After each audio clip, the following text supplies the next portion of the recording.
Jadi selama ini ngowes kurang lebih 30 jam non-stop. Non-stop. Artinya tidak tidur. Dan kebetulan ada momentum usia saya yang 60 dan jaraknya pun itu mendekati dengan 600.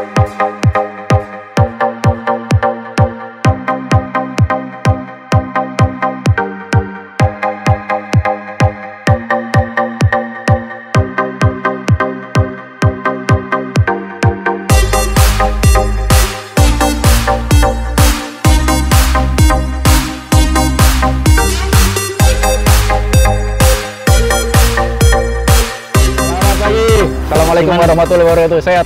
Sehat. Gimana perjalanannya kemarin, Pak De? Alhamdulillah lancar ya. Sesuai dengan target lah, boleh katakan begitu. Oke, semangat pagi. Kita sedang berada di Saung Bugi ini. Saung Bugi markasnya PPBR. Markas ya, sekretariat lah. Sekretariat. Kebetulan beliau merupakan ketuanya. Nah, kemarin beliau habis menyelesaikan goes 600 kilo 60 jam. 60 jam, betul sekali. Dalam rangka merayakan hari ulang tahun yang ke-60. Luar biasa, teman-teman. Benar-benar. Nah, maka daripada itu kita mau menanyakan apa sih kiat-kiat untuk bisa goes 600 kilo dalam waktu 60 jam. Terus motivasinya apa di saat 60 tahun ini melakukan goes 600 kilo dan tips-tips sebelum goesnya itu. Oke, Pak De, silakan. Assalamualaikum warahmatullahi wabarakatuh. Nama saya Yuwono Anak Langit, Ketua Paguyuban Pesepeda Bogoraya. Beberapa hari yang lalu, tepatnya tanggal 25 Juni 2022, kami mengadakan perjalanan Banten Loop. Oh, namanya Banten Loop ya kemarin? Ya, istilahnya kita namakan aja Banten Loop. Ya, dengan jarak 600 km dengan waktu COT cut off time 60 jam. Jadi kita ambil 660 karena pada momentum ini kebetulan kami saya berulang tahun ke 60 tahun. Ya, gitu. Selamat ulang tahun yang ke-60, Pak. Terima kasih. Lanjut lagi, Pak De, jelasnya. Sebenarnya perjalanan ini sudah kami idamkan jauh sebelumnya ya. Kita pernah mengadakan rencana-rencana, namun boleh katakan ada kendala-kendala sesuatu yang tidak bisa meneruskan perjalanan. Di antaranya tahun 2018 kami mau mengelilingi Banten Loop, namun gagal karena masalah dalam pengereman. Jadi kita menggunakan kampas rem waktu itu.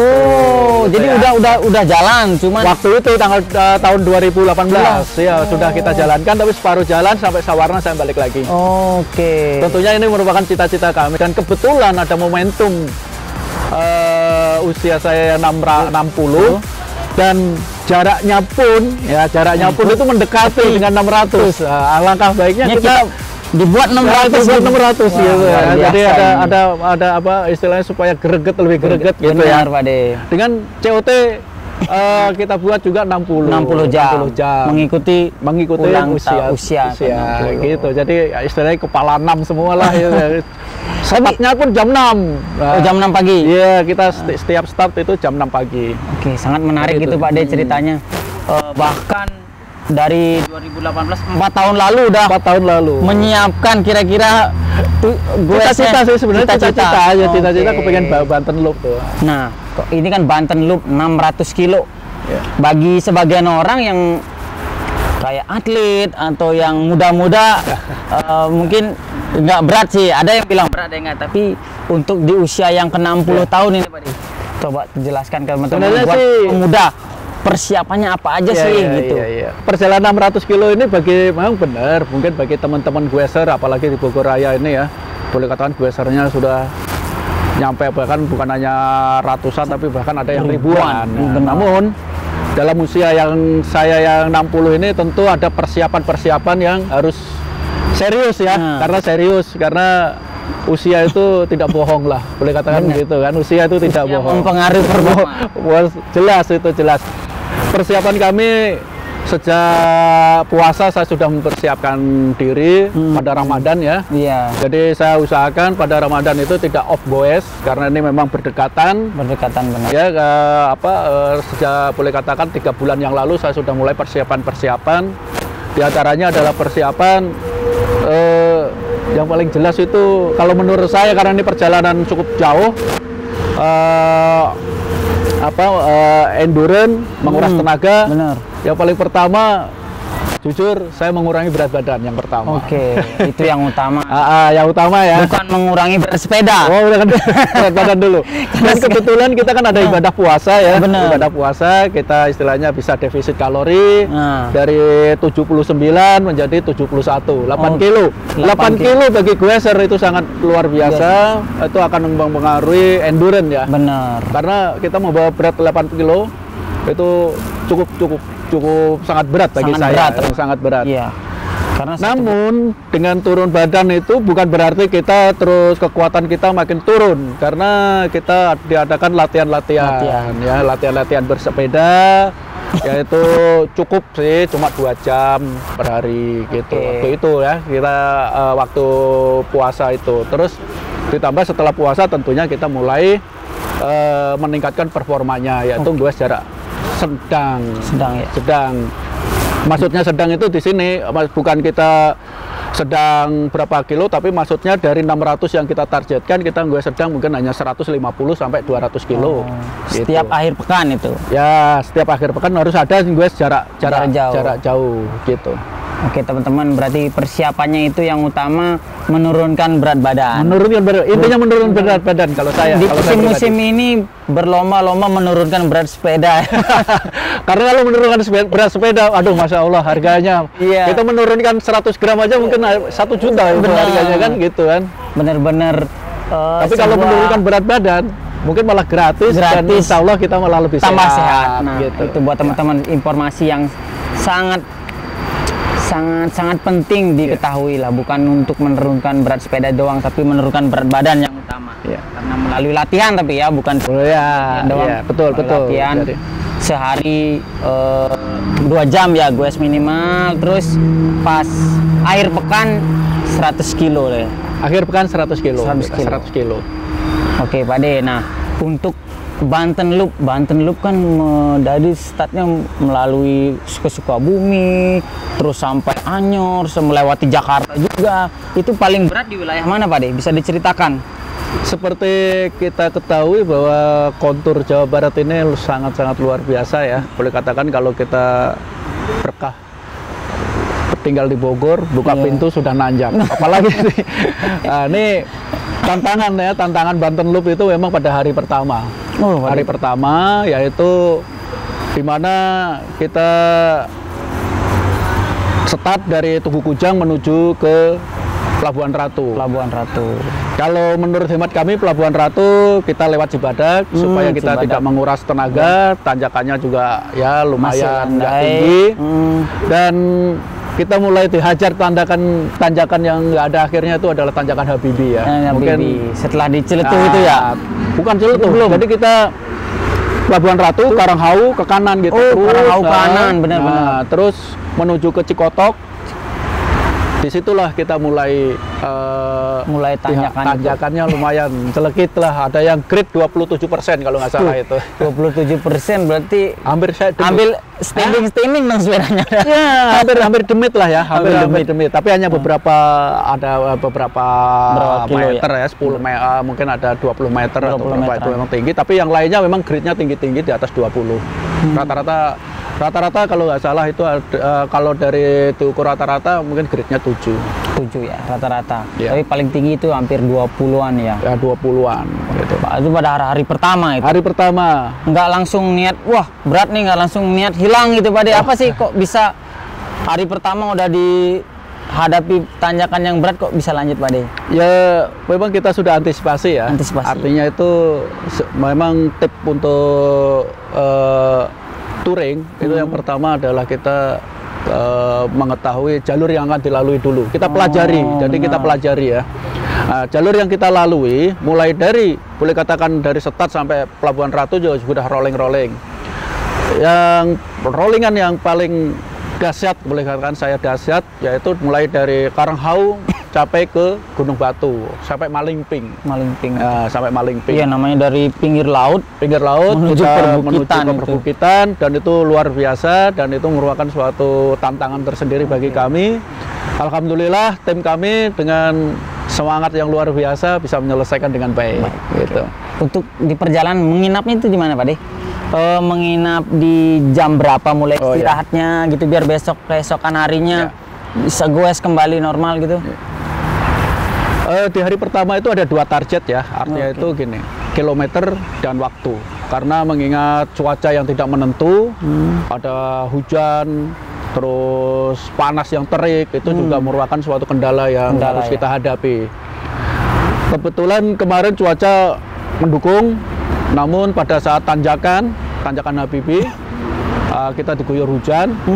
Kita turun dari Gunung Batu, sehingga karena sepeda kami adalah road bike yang mana remnya masih rem karet, tentunya perlu kewaspadaan. Ini pun merupakan kendala tersendiri, sehingga waktunya tidak sesuai apa yang kita harapkan gitu. Jadi nginep pertama aja. Ya, seharusnya kalau kita bisa 250 kilo, kita bisa nginep di daerah menjelang Sumur ya. Sumur gitu. Kalau nggak salah di Cibaliung ya, kalau nggak salah di situ. Karena ini ada kendala-kendala hujan, cuaca dan lain-lain, sehingga kita hari pertama kita nginep di Malingping. Dan ingat itu jaraknya baru 190 kilo. Waduh, target 600. Berarti kita masih hutang 410 kilo. Gitu ya, masih hutang 410 kilo. Gitu. Jadi istirahatnya jam berapa itu, Pak De? Jam 9. Jam 9 Iya, 2 target kita adalah untuk istirahat. Harus istirahat. Jadi kalau kemarin saya putuskan itu harus, tidak boleh tidak. Jam 9 wajib. Jam 9 wajib istirahat. Hari pertama ya. Hari pertama. Karena kita memang supaya badan kita itu boleh katakan settle dulu ya, dengan teman-teman yang lainnya, supaya settle, badan kita itu istilahnya tahu saling mendukung, ya, saling dukung, sehingga kita kekuatan performa sama-sama gitu. Lah ini jam 9 saya wajibkan untuk istirahat waktu itu gitu. Oke. Nah, ngomongin tadi kan Pak De nyinggung dengan teman-teman lainnya, dikawal berapa orang nih Pak De, belum kita sampaikan ke teman-teman kemarin nih. Dalam perjalanan ini kami ada 4 peserta, bukan dikawal istilahnya ya. Kita konsepnya adalah goes bareng. Jadi nggak ada kawal-kawalan. Kita adalah goes bareng, konsepnya menemani perjalanan. Jadi kita goes bareng diikuti oleh 4 goeser, diantaranya adalah 1 goeser wanita. Oh, ada goeser wanitanya. Ada wanitanya. Memang sengaja kami tarik itu wanita strong supaya bahwa perjalanan ini pun mampu untuk dilalui oleh goeser wanita. Gitu kan, bukti gitu. Kampanyenya menarik sekali gitu. Diikuti oleh Om Una, Wahyuna Bagusta dari Peleton De Bodor, terus dari Om Doyok, dari Aprak. Untuk 1 lagi dari Om Jo, dari Vetang, dari Federal Tangerang, dan Tante Listri ya dari LGB Ladies Cycling Bogor. Oke. Berarti pas berlima jadinya. Jadi berlima. Oh iya. Sebenarnya yang kami harapkan berenam, karena ada teman 1 lagi yang nggak bisa ngikutin karena sesuatu hal. Ya udah nggak apa-apa lah, kita yang penting berlima kita berangkat. Esok harinya kita start jam 6 dari hotel menuju ke Binuangen. Binuangen, karena Malingping Binuangen jaraknya itu juga flat. Udah masuk ini tuh ya. Banten udah masuk. Udah masuk Banten. Jadi kalau Sawarna itu belum Banten, masih Jabar. Begitu nanti ketemu Sungai Cibareno, nah itulah perbatasan. Berarti hari kedua udah mulai dari Banten. Udah Banten. Hari kedua udah Banten, kita hajar sampai Binuangen. Binuangen ke kiri ternyata jalannya rolling lagi, lumayan bikin pedih itu di situ. Tentunya menguras tenaga, cukup menguras tenaga di situ rollingannya. Namun di balik rollingan yang menguras tenaga itu disajikan view yang sangat luar biasa indahnya. Itu juga kalau goes di Jawa Barat dan Banten, walaupun rolling tapi pemandangannya luar biasa ya Pak De. Ya, itu yang salah satu keunggulan di daerah Jabar ya. Jabar pada umumnya. Nah, terus di hari kedua ini Pak De, finish di 600 km jam berapa Pak De? Finish 600 km itu di jam 11 ya, jam 11, saya 11.05.05 itu masuk di Tugu Kujang, esok harinya. Jadi selama ini ngowes kurang lebih 30 jam, non-stop. Non-stop. Artinya tidak tidur. Jadi kita non-stop, banyak Jam istirahat. 11 siang? Iya. Siang? Esoknya. Esoknya, ya. Jadi kita start dari Minggu, malamnya kita lanjutkan goes. Karena maghrib itu kita sampai Anyer. Sampai Anyer. Baru Maghrib bagai tengah malam goes terus? Goes terus. Subuh di mana Pak? Jam 10 masih di Serang. Di Serang. Jam lanjut terus, pokoknya kita lanjut terus, kita terus ke kiri lewat Banten Lama, Jalan Banten Lama ke arah Tanjung Kait. Ya, kita subuh di Tanjung Kait. Tanjung Kait. Ya, ada istirahat di situ. Ada istirahat berapa menit di situ, Pak? Ada sejam, 2 jam. Kurang lebih kita bisa lumayan di situ, kita bisa deep sleep ya. Tidur yang sangat nyenyak. Deep sleep benar. Mungkin kira-kira 60 enggak 60 paling sekitar 30 menit mungkin. 30 menit. 30 menit tapi sangat-sangat berkualitas bagi di kami. Mana itu? Di penginapan apa di emperan Indomaret gitu? Di saung warung yang udah tutup sudah. Oh iya. Sekedar kita memanfaatkan area apa namanya? Balai lah, bukan saung sih sebenarnya, balai aja. Kita berempat tiduran di situ karena lumayan kita bisa deep sleep sehingga kita seger kembali. Kok tidak memutuskan untuk mencari penginapan, Pak De?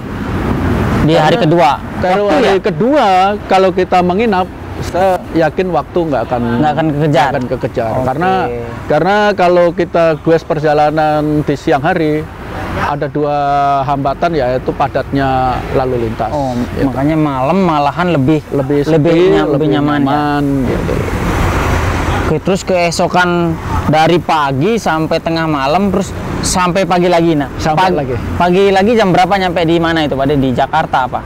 Jakarta saya jam 7-an ya. Jam 7 sama saya masuk ke Kota Tua. Kota Tua jam 7. Kita langsung lanjut ke Tanjung Priok, daerah Tanjung Priok, baru ngambil ke kanan ke Celilitan. Oh, baru langsung ke disitulah Jalan Raya Bogor. Di luar dugaan kami ternyata itu lalu lintasnya sangat padat sehingga kita karena di hari Senin itu, Pak De. Hari Senin lagi. Iya, di hari Senin sehingga banyak orang yang ke kantor. Ya, terus traffic light-nya dan lain-lain, itulah yang saya katakan tadi merupakan suatu hambatan tersendiri. Oke. Nah, oke. Kemarin di perjalanan Pak De kan sempat hujan, terus panas. Nah, bagaimana membawa barang-barang agar tetap kering dan aman itu, Pak De? Bungkus plastik ya. Cara kuno. Jadi memang itulah namanya suatu perjalanan ya, apalagi ini perjalanan hampir 60 jam. Tentunya kita cuaca pasti tidak bisa diprediksi, walaupun kita mengandalkan cuacanya bagus, ternyata di tengah jalan kena hujan kan, begitu kan, itu udah wajar. Nah, itu karena Pak De kemarin masih menggunakan plastik yang sangat tradisional. Kebetulan kita lagi di Saung Bugi. Nah, seharusnya kemarin kalau kita tahu tuh perjalanan Pak De mau dilakukan 600 kilo dalam 3 siang 2 malam ya. Harusnya Pak De bawa produk dari Bugi yang waterproof. Oh, inilah produknya. Ya. Biasa tuh Bugi memproduksi perahu. Jadi air ini membuat produk yang ke peralatan sepeda seperti ini ya. Iya. Mungkin ini yang di mana ini ya? Kalau ini frame bag ya. Iya. Oh, frame bag. Ini mau hujan, apa aman, Pak De. Aman ya. Iya. Keren. Sama ini handlebar bag. Jadi tidak tradisional lagi, untel-untel di plastik. Ya, permasalahannya kita memang persiapannya boleh katakan nggak terlalu ini ya. Yang penting kita ada persiapan fisik. Persiapan fisik dan peralatan, tentunya kita kayak peralatan sepeda atau spare fast moving ya, ban dalam lah terutama ya, ban dalam. Nah, ini mungkin produknya nanti bisa membantu agar alhamdulillah tidak menyusahkan saat kena hujan atau di saat panas gitu. Sangat baik, sangat bagus. Teman-teman, mungkin terakhir kita mau tanya ke Pak De, apa sih yang memotivasi untuk melakukan goes jarak jauh 600 km ini buat teman-teman di rumah agar kegiatan yang positif ini bisa dilakukan anak muda. Jangan sampai kalah dengan Pak De Yono anak langit yang umurnya 60 melakukan 600 kilo. Ya, bagi yang suka-suka goes jauh, apa sih motivasi Pak De terus biar teman-teman tip-tip aja ya. Kalau motivasi aja, mungkin kita sudah merencanakan dengan baik ya. Mungkin tips saya sebelum melaksanakan goes jauh, tentunya kita persiapkan terutama fisik kita. Fisik. Jangan sampai kita membuat suatu rute atau touring jarak jauh namun tidak pernah latihan. Nah, ini sangat-sangat penting sekali. Tahu-tahu ujuk-ujuk, apalagi ini jaraknya juga nggak main-main ya. Boleh katakan kalau sesuai dengan schedule, hari pertama 250, hari kedua 360. Itu tentunya bukan suatu perjalanan yang menurut kami tidak mudah. Tentunya perlu persiapan fisik yang lebih matang ya. Minimal pernah goes 150 sampai 200 dalam sehari. Dalam satu hari. Dengan elevasi yang mirip-mirip. Ya, jangan sampai nanti 200 flat, padahal yang rute yang kita lalui juga pegunungan. Jadi sebisa mungkin kita mencari rute-rute simulasi. Nah, simulasi seperti rute yang akan kita lalui. Itu mungkin tips dari saya. Iya, dalam sehari kita coba bisa nggak melewati yang mirip-mirip dengan rute tujuan kita untuk gue hampir dua hari. Terus yang kedua nutrisi ya, jangan lupa kita jangan sampai terlambat, karena ini adalah gobar di mana kondisi asupan gizi atau nutrisi itu berbeda-beda. Ada orang yang tahan lapar, ada orang yang tidak tahan lapar. Tentunya kita harus boleh katakan membaca ya, atau mengetahui, oh ini teman kita itu sebenarnya harus makan di sini atau harus istirahat di sini, dan itu harus dipelajari juga. Dan bagi teman-teman, alhamdulillah mereka itu ya open, karena kita biasa teman goes, lapar ayo makan aja, kita ketemu makan apa aja bisa gitu. Berarti bukan untuk mempersiapkan fisik kita, tapi kita harus mempersiapkan fisik teman-teman yang lainnya juga. Bukan persiap, maksudnya itu mereka kan, kita kan kekuatan berbeda-beda. Jadi perlu istirahat teman di mana kita harus mengikuti. Harus memikirkan. Jadi kerja tim itu sangat diperlukan. Jangan yang ini kuat, yang lain ditarik terus. Kita bukan race masalahnya ini kan. Konsepnya tetap goes bareng. Dengan mengikuti kemampuan di dalam grup goes atau tim goes kemarin. Sehingga Pak De Yono sukses. Alhamdulillah. Melakukan goes jarak jauh 600 km 60 jam di umurnya yang ke-60 tahun. Oke, terima kasih Pak De untuk pengalamannya yang sangat berbeda nih, baru pertama palingan nih mungkin kegiatan ini di umur yang 60. Saya baru dengar, mudah-mudahan teman-teman ya ada target-target seperti Pak De gitu, mempersiapkan diri. Terima kasih Pak De, semoga sehat selalu. Terima kasih. Ada kejutan selanjutnya. Terima kasih.